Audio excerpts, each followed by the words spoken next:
வணக்கம். சீதாஸ் பேஜஸ். இன்றைக்கி cheese spread எப்படி பண்ணுறதுன்னு பார்க்கலாம். ஒரு 1/2 லிட்டர் பால் அதை அடுப்பில் வச்சு காய்ச்சின பால் தான் நான் எடுத்திருக்கேன். இது நல்லா சூடு பண்ணுறேன்.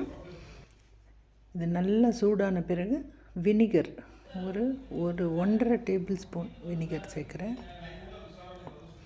இது கொஞ்சம் திரியிற அளவுக்கு நீங்கள் பார்த்துக்கிட்டிங்கன்னா போதும். திரியிற அளவுக்கு ஊற்றுங்க. அதுக்கப்புறமா கிளறும் போது அது நல்லா திரியும் போது நம்ம உடனே இது இறக்கிடணும். நம்ம பன்னீர் பண்ணுறதா இருந்தால் ரொம்ப நேரம் விட்டு இதை கெட்டியாக்குவோம். இப்போ சீஸ் ஸ்ப்ரெட் பண்ணுறதுனால சீஸுன்றதுனால நம்ம கொஞ்சம் சீக்கிரமாகவே ஆஃப் பண்ணிவிட்டு இதை வடிகட்டிடணும். இதை நான் ஒரு வடிகட்டி இருந்ததுன்னா நீங்கள் அது மேலே கூட போடலாம். ஒரு வெள்ளை துணியை எடுத்து போட்டுட்டு அதில் நம்ம இதை ஊற்றிடுவோம்.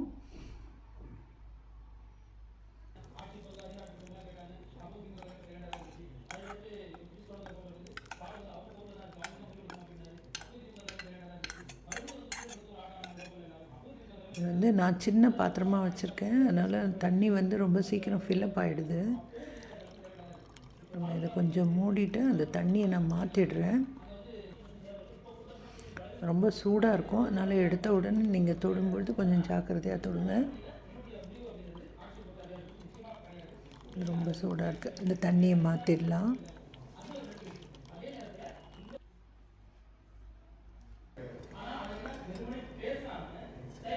இந்த துணியவே கொஞ்சமாக மடிச்சுட்டு இதை அழுத்தி இது நீங்கள் அப்படியே வச்சிங்கன்னா இது நிதானமாக இது இறங்கும். பட் நம்ம உடனே பண்ணுறோம் அப்படின்றதுக்காக நான் இப்படியே மடித்து கொஞ்சம் எடுக்கிறேன். சூடாக தான் இருக்குது. இதை அப்படியே வச்சுட்டு நம்ம இந்த துணியை மேலே வச்சு அப்படியே அழுத்தி பார்ப்போம். நல்லா இறங்குது. இதை அப்படியே வைக்கலாம். இன்னும் கொஞ்சம் இருக்கிற தண்ணியெல்லாம் இறங்கட்டும். கொஞ்சம் நேரம் கழித்து திறக்கிறேன். நல்லா வந்துருச்சு பாருங்கள். நல்லா போயிடுச்சு தண்ணியெல்லாம். இதுக்கு நடுவில் நம்ம ஒரு மிக்சியில் கொஞ்சமாக பால் வெண்ணெயை சேர்க்கணும். நான் வீடியோ எடுக்காமல் விட்டுட்டேன். அதனால் திருப்பியும் நான் அதை காட்டுறேன். ஸோ இந்த வடிஞ்சதை போட்டுடலாம். இதில் இன்னும் கொஞ்சம் வெண்ணெயும் பாலும் சேர்க்கணும்.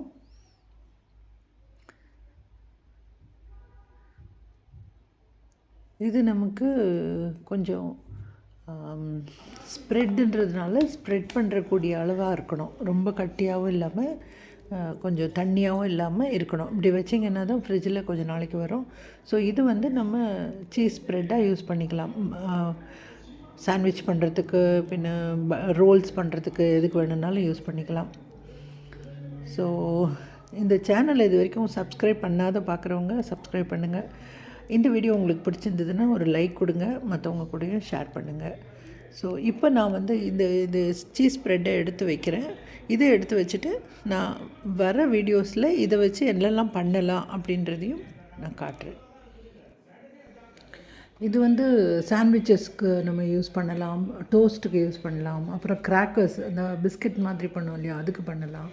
அதே மாதிரி இதை டிப்பாக கூட யூஸ் பண்ணலாம். சிப்ஸ்க்கு அந்த மாதிரி ஃப்ரைட் ஐட்டம்ஸ்க்கு டிப்பாக யூஸ் பண்ணலாம். அதே மாதிரி பாஸ்தா பண்ணுறதுக்கு யூஸ் பண்ணலாம். பீட்சாவுக்கு டாப்பிங் மாதிரி நம்ம யூஸ் பண்ணலாம். வரும் வாரங்களில் இதற்கான வீடியோஸை போடுறேன். நன்றி, வணக்கம்.